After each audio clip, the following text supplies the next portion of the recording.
सो भाई साहब, एक तरफ थे कोडी क्राई बेबीज, लेकिन उन्होंने कोडी, जितने भी थे कोडी के फैन, हम सब थे ही भाई, सपोर्ट किया था कोडी को। वाकई में जब रॉक रोमन का मैच सेट हो चुका था, हमने कहा था नहीं भाई, हमें चाहिए कोडी वर्सेस रोमन, जो कि ऑलरेडी हुआ, तो हमारा काम हो गया। लेकिन दोस्तों यहाँ पे लिव मॉर्गन के फैन जो हैं वो भाई साहब रिसेंटली सोशल मीडिया पर बवाल मचा रहे हैं। लिव मॉर्गन के फैन को ठगा गया है, लिव मॉर्गन के फैन के साथ बुराई हुई है, लिव मॉर्गन के साथ अच्छा नहीं हुआ है। बिकॉज आज जिस तरह से आपने देखा मंडे नाइट रॉ के एपिसोड में बैकी लिंच ने भाई साहब टाइटल जीत लिया और लिव मॉर्गन को क्रश आउट कर दिया। बिकॉज लिव मॉर्गन तो ये सोच के बैठी थी कि भाई साहब मैंने रिया रिप्ली को इंजर्ड कर दिया तो मैं ही चैंपियन बनूंगी। लेकिन लिव मॉर्गन जी, मैं तो सिर्फ आपसे यही कहना चाहता हूँ madam ji, triple H is your boss, triple H is CCO, so every decision goes through Triple H. So दोस्तों please subscribe the cult to wrestling for the latest news about WWE। Video मजा आने वाला है, छोटी सी video पूरी देखना और video को लाइक करें, अच्छी लगे तो कमेंट करें, मुझे बताएं। अब देखिए बात करें लिव मॉर्गन के फैंस का चक्कर क्या यार, इसके फैंस ना सोशल मीडिया पर सही को तो विले बैठे रहते हैं, सोचते हैं भाई साहब लिव मॉर्गन के साथ कब उल्टी सीधी हरकतें और कब हम ट्वीट करें इस बारे में एक्स पर कि हाँ लिव मॉर्गन को पुश नहीं दिया जा रहा। यार तुम्हारे पास काम नहीं है क्या यार, तुम्हारे पास काम नहीं है क्या? मेरे पास आ जाओ, मैं तुम्हें काम देता हूँ यार, विलिंग बैठ रहा हूँ। I want give to salary guys, I want to give you salaries man. लेकिन लिव मॉर्गन के फैंस सिर्फ यही कहना चाहता हूँ भाई, आज जो हुआ बहुत अच्छा हुआ लिव मॉर्गन के साथ, इसके साथ ऐसा ही होना चाहिए। क्यों बताता हूँ क्यों। देखिए दोस्तों, आप सबको पता है रिया रिप्ली एक वर्ल्ड चैंपियन थी और उसने जिस तरह से पूरा साल करा, अब भले ही हम उसको हेट करें जो मर्जी करें, लेकिन दोस्तों ट्रिपल एच की नज़रों में वो एक चैंपियन थी, वो एक वर्ल्ड चैंपियन थी, क्लियर कट है। और करीबन 1 साल तक चैंपियनशिप को होल्ड रखना बहुत बड़ी बात होती है और रेसलमेनिया में भी रिटेन कर लिया था बैकी लिंच को हराकर। अब दोस्तों ट्रिपल एच ने रिया रिप्ली के लिए बहुत मैसी प्लान सोचे हुए थे कि वो आगे जाके बहुत कुछ करेगी, बियंका ब्लेयर को फेस करेगी, जेड कारगिल को फेस करेगी, बेली के साथ मैच होगा, आगे जाके बहुत कुछ होना था, शार्लेट फ्लेयर के साथ दोबारा से मैच हो सकता है, चांसेस काफ़ी ज़्यादा थे समर स्लैम में। लेकिन ड्यू टू कहते हैं ना कि भाई ये अनएक्सपेक्टेड चीज़ें होती है।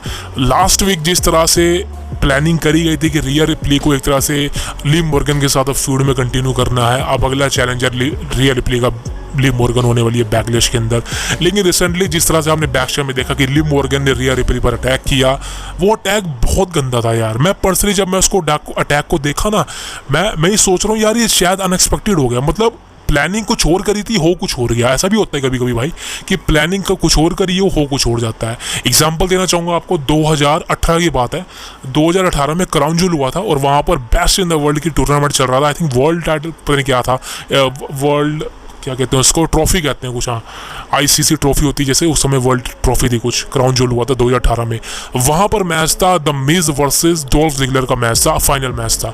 अब उस मैच में जो जीतेगा वो वर्ल्ड टाइटल जीत जाएगा, मतलब वो क्या कहते हैं उसको, कप, वर्ल्ड कप जीत जाएगा। सॉरी वर्ल्ड कप इतने से निकला नहीं मुझसे, बिकॉज इंडिया वर्ल्ड कप जीती नहीं तो भाई दिमाग खराब हो गया था। सो वर्ल्ड कप जो है देखा जाए तो उस समय वर्ल्ड कप हो रहा था क्राउन जूल के अंदर, डोडी कंपनी का रेसलिंग का।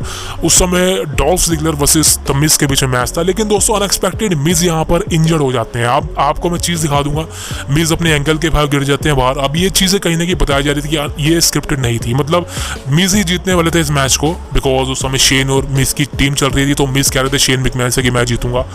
उस समय मिज इंजर्ड हो गया था भाई, सही कहूँ। और ये चीज़ें कहीं ना कहीं देखा जाए तो अनएक्सपेक्टेड थी, किसी को नहीं पता था मिज जीतने वाला था। लेकिन यहाँ पे शेन मैकमैन ने फ़ायदा उठाया, शेन मैकमैन ने खुद को मिज की जगह पे इंसर्ट करवाया और जीत लिया।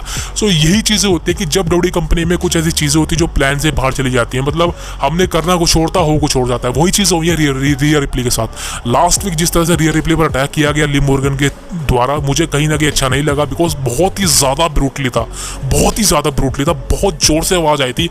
और दिस इज़ द रीज़न कि रिया रिप्ली का शोल्डर इंजर्ड हो गया। अब आप समझ सकते हैं कि भाई साहब ट्रिपल एच वो तो उसने तो भाई साहब रिया रिप्ली के लिए क्या क्या प्लान सोच रखे थे, ये इसके लिए ये करूँगा, इसके लिए वो करूँगा। बिकॉज देखा जाए तो भाई साहब काफ़ी फोटोज सामने निकल के आए थे कि रिया रिप्ली और ट्रिपल एच दोनों आपस में कनेक्टेड हैं। अब देखिए दूसरा गलत मतलब नहीं निकालूंगा इसका मैं, कनेक्टेड का मतलब है कि दोनों में रिलेशन अच्छा है, दोनों एक दूसरे की रिस्पेक्ट करते हैं। ट्रिपल एच रिया रिप्ली को चाह रहा है कि ये बड़ी स्टार बने, क्लियर कट दिखाया उसने। लेकिन दोस्तों यहाँ पर चीज़ें गलत तब हो जाती है जब लिव मॉर्गन के थ्रू अटैक किया जाता है। शायद लिव मॉर्गन ने ज़्यादा ही जोर से अटैक कर दिया था। अब दोस्तों ऐसा हो जाता है यार, बिकॉज जब हम गुस्से में आते हैं ना, या हम एक्चुअली बूस्ट अप हो जाते हैं, तो कहीं ना कहीं हमको गुस्सा आ जाता है। तो शायद ये वही चीज़ है, बिकॉज आई थिंक आप सबको पता है, भले ही ये जो रेसलर होते हैं आपस में एक दूसरे के साथ दिखाएं कि हाँ बैक स्टेज हम बहुत अच्छे हैं, माहौल हमारा अच्छा है, रिंग में लड़ते हैं, बाहर नहीं लड़ते, लेकिन दोस्तों एंड ऑफ द डे हम एक ह्यूमन बॉडी है भाई, हम एक इंसान है, हमारे अंदर अच्छाई बुराई दोनों है। भले ही आज कोई इंसान हमारे लिए अच्छा नहीं है, या कल अच्छा था, आज अच्छा है कल बुरा था, लेकिन हमारे लिए उसके मन में कोई ना कोई, या हमारे मन में उसके लिए कोई ना कोई गलत चीज़ होती है, गुस्सा होता है, थोड़ा बहुत तो रहता ही है। और जब हमें मौका मिलता है कि हाँ हम कुछ ऐसा करें, तो हम भाई साहब हम गुस्सा निकाल देते हैं। वही सेम चीज़ें मॉर्गन के साथ हुई हैं कि मॉर्गन ने यहाँ पे रिया रिप्ली पर अटैक किया। अब शायद वो इंटेंशनली नहीं था, शायद गलती से होगा, लेकिन बहुत ही ज़्यादा ब्रूटली था, फास्टली था। आप देख सकते हैं भाई साहब बहुत ही ज़्यादा ब्रूटली था, फुटेजेस आप देख सकते हैं। सो दिस इज़ वाई कि ट्रिपल एच के सारे प्लान लिव मॉर्गन के थ्रू क्रश कर दिए गए। और आप सबको पता है भाई साहब ट्रिपल एच के प्लान क्रश करने का मतलब क्या होता है, आप समझ सकते हैं। So the main reason is कि ट्रिपल एच ने सारा डिसीजन चेंज करा। लिव मॉर्गन को सोच दे भाई साहब कि लिव मॉर्गन चैंपियन बनेगी, मैं भी यही सोच के बैठा था लास्ट वीक से कि लिव मॉर्गन चैंपियन बनेगी, लेकिन मैंने कहा था कि भाई अभी अगले हफ्ते का वेट कर लो, बिकॉज कुछ भी हो सकता है। लेकिन जब मैंने सोचा कि बेकी लिंच भी मैच के अंदर है, कोई चांसेस ही नहीं भाई।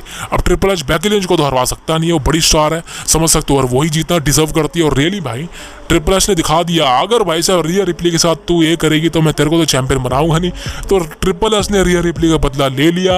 रिया रिप्ली भी खुश हो रही होगी भाई कि मुझे भी इंजर्ड करके तेरा तो कुछ नहीं हुआ समझ सकते हो भाई। So this is the main reason दोस्तों कि ट्रिपल एच ने और हाँ मैं जोक नहीं कर रहा हूँ, this is the true reality. Social media पर ये चीज़ें फैल रही है। ट्रिपल एच ने अपना पर्सनल वेंडेटा लिव मॉर्गन के अगेंस्ट निकाला, और समझ सकते हो आप। सो दोस्तों थैंक यू वेरी मच अगर आपने वीडियो देखी, and please subscribe the cult of wrestling for the latest news about WWE।